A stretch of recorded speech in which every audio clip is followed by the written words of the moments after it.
So Telangana రాష్ట్రంలో విద్యార్థులకు శుభవార్త. సో తెలంగాణ రాష్ట్రంలో విద్యార్థులకు ఇదే గుడ్ న్యూస్ చెప్పడం జరిగింది. మరో 8 జిల్లాలకు ఒక్కొక్కటి చొప్పున కాలేజీలు అయితే మెడికల్ కాలేజీలు అయితే రాబోతున్నాయి. ఈ ఏడాది కొత్తగా ప్రారంభం కానున్న 8 ప్రభుత్వ మెడికల్ కాలేజీలు అనమాట. 33 జిల్లాల్లో మొత్తం మీద అందుబాటులోకి రానున్న 34 సర్కారు మెడికల్ కాలేజీలు. ఇప్పటికే అన్ని కాలేజీల్లో అధ్యాపక నియామకాలు కూడా పూర్తయినాయి. తాజాగా స్టాఫ్ నర్స్ సహా మరికొన్ని పోస్టుల భర్తీ కూడా గ్రీన్ సిగ్నల్ ఇవ్వడం జరిగింది. రాష్ట్రంలో ఈ ఏడాది మరో 8 ప్రభుత్వ మెడికల్ కాలేజీలు అందుబాటులోకి రానున్నాయి.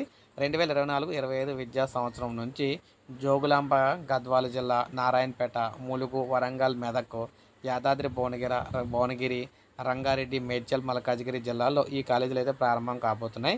ఒక్కో కాలేజీలో 100 ఎంబీబీఎస్ సీట్లతో తరగతులు అయితే ప్రారంభించేలా ప్రభుత్వం చర్యలు అయితే తీసుకొనుంది. 33 జిల్లాలకు గాను ఇప్పటికీ 26 జిల్లాల్లో ప్రభుత్వ మెడికల్ కాలేజీలు ఏర్పాటవగా కొత్తగా 8 ప్రభుత్వ మెడికల్ కాలేజీలు అందుబాటులోకి వస్తే రాష్ట్రంలో 33 జిల్లాలకు గాను దాదాపు ఒకటి చొప్పున మొత్తం 34 ప్రభుత్వ మెడికల్ కాలేజీలు అయితే ఏర్పాటైతే అవుతున్నాయన్నమాట. అయితే మొత్తంగా చూసుకుంటే ప్రభుత్వ, ప్రైవేట్లో దాదాపు 10,000 సీట్లు అయితే అందుబాటులో ఉన్నాయి.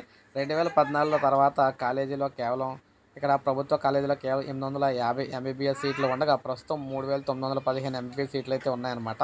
కొత్తగా అందుబాటులోకి రానున్న 8 ప్రభుత్వ మెడికల్ కాలేజీల వల్ల అదనంగా 800 సీట్లు అందుబాటులోకి అయితే వచ్చే అవకాశం అయితే ఉందని చెప్తున్నారు. సో ఈ విధంగా మెడికల్ విద్యార్థులు అందరూ కూడా ఇది ఒక గుడ్ న్యూస్ అని చెప్పుకోవచ్చు అనమాట.